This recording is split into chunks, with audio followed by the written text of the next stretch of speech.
Pour ce personnage, la première chose sur laquelle je vais travailler est les cheveux. Donc, ce que nous devons faire est de faire en sorte que les cheveux aient l'air sales et ternes, pas gras. La façon la plus simple de faire cela est d'utiliser un après-shampoing. Alors prenez l'après-shampoing que vous utilisez normalement, mettez-en un peu dans vos mains, et ensuite ce que vous voulez faire, c'est de l'appliquer sur les racines. Les pointes de vos cheveux, même sales, n'auront pas le même aspect, donc ne les étirez pas jusqu'aux extrémités. Les pointes seront probablement un peu plus frites et sèches au final. C'est donc ce que vous souhaitez conserver et reproduire. Maintenant que j'ai passé ça sur les racines, je vais le séparer en deux et faire 2 chignons en utilisant des baguettes pour cheveux, car c'est ce que je porte normalement et elles peuvent aussi servir d'armes. J'imagine que si vous êtes le genre de personne assez folle pour chasser des créatures avec une fringale, vous allez vouloir des armes partout, alors pourquoi pas dans vos cheveux? Vers la fin, nous ébourifferons davantage les cheveux. Pour l'instant, laissez-les ainsi jusqu'à ce que l'après-shampoing sèche et devienne croustillant. Ensuite, nous allons nous occuper des sourcils, comme vous m'avez vu faire de nombreuses fois. Je vais remplir mes sourcils, mais ensuite je vais dessiner tous les petits poils de bébé. Vous pouvez utiliser un pinceau d'art pour cela ou un pinceau d'art pour les ongles. Ce sont pratiquement la même chose. Ils sont simplement commercialisés pour des personnes différentes, mais ils font tous les deux très bien le travail.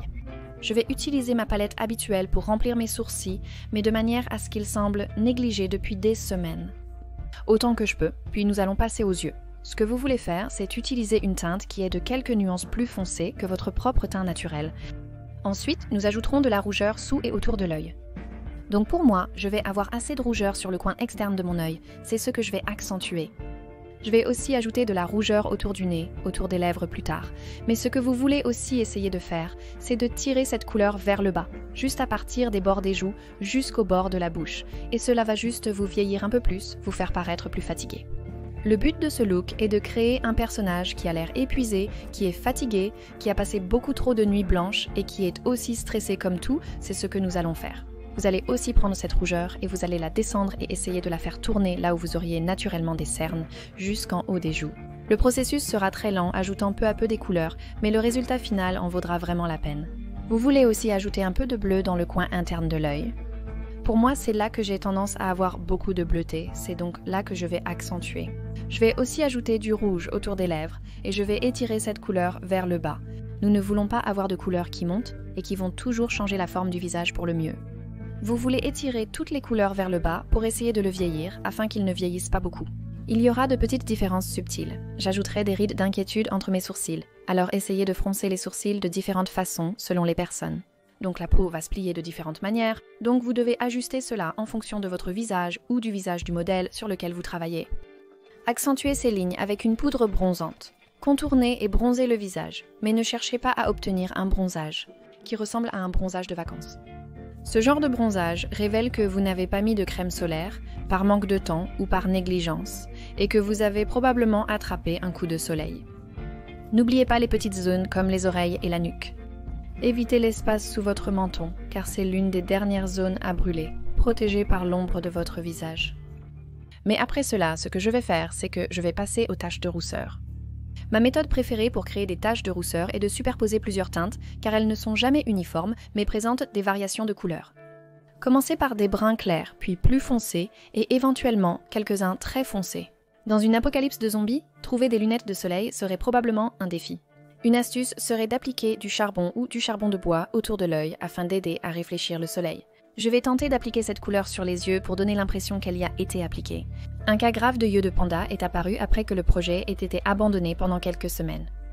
C'est génial si vous tentez de protéger vos yeux du soleil, mais cela peut paraître un peu désordonné et grunge.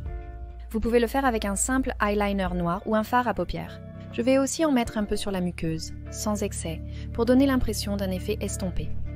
Donc, une fois que je l'ai mis sur l'eyeliner, je vais aussi le salir un peu avec un coton-tige. Je vais revenir aux taches de rousseur et je vais utiliser un crayon à lèvres qui a une teinte plus rosée. C'est aussi une couleur à essayer de reproduire si vous avez une peau très claire. Si vous avez un teint très clair, vous avez besoin de quelques taches de rousseur rosée pour un impact optimal, contrairement au teint bronzé ou plus foncé. J'ajouterai aussi des cicatrices, car j'imagine qu'un chasseur de zombies expérimenté ne serait pas en parfait état. Je vais donc ajouter quelques marques de griffures, puis quelques marques de brûlure sur la joue et le menton. Je vais désordonner un peu plus les cheveux. Après séchage du Rigid Collodion, je dois colorer légèrement les cicatrices. Alors je vais commencer avec une couleur rose et je vais juste l'utiliser partout où la cire à cicatrice est, pas la cire à cicatrice, désolé, le rigide collodion. Ensuite, je passerai à une couleur rouge. Cette couleur rouge va principalement aller autour de l'extérieur de la cicatrice, mais là où j'ai fait cette petite marque de griffure, je vais délimiter où j'ai le rigide collodion puis essayer de tirer cette griffure un peu plus haut. Et la façon la plus simple de faire cela est d'avoir une ligne qui se brise en très petites lignes, comme je le fais ici. Donc autour du rigid collodion, puis essayer de tirer cette couleur en une petite ligne dentelée. Je vais aussi ajouter une deuxième, non désolé pas une deuxième, une quatrième qui n'aura pas de rigid collodion. Ce sera juste une égratignure à la surface de la peau. Donc je vais ajouter ce dernier petit détail rouge autour des cicatrices et je vais aussi retourner aux cheveux et tirer quelques mèches pour les rendre un peu plus désordonnés. Passons aux lèvres. Je veux qu'elles aient l'air sèches et déshydratées. Je vous ai déjà montré plusieurs techniques pour cela, mais aujourd'hui je vais vous montrer comment utiliser Dermaflage pour un effet plus 3D.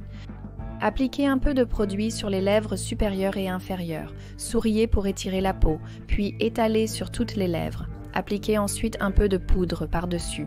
Lorsque vous détendrez votre bouche, la peau se regroupera et se froissera. Cela les fera paraître aussi secs et un peu ternes que possible. Je vais ajouter de la couleur en pinçant mes lèvres, ce qui accentuera davantage les crêtes sur les lèvres. Pour les cheveux, je vais utiliser une brosse à poudre et tamponner un peu de poudre cendrée.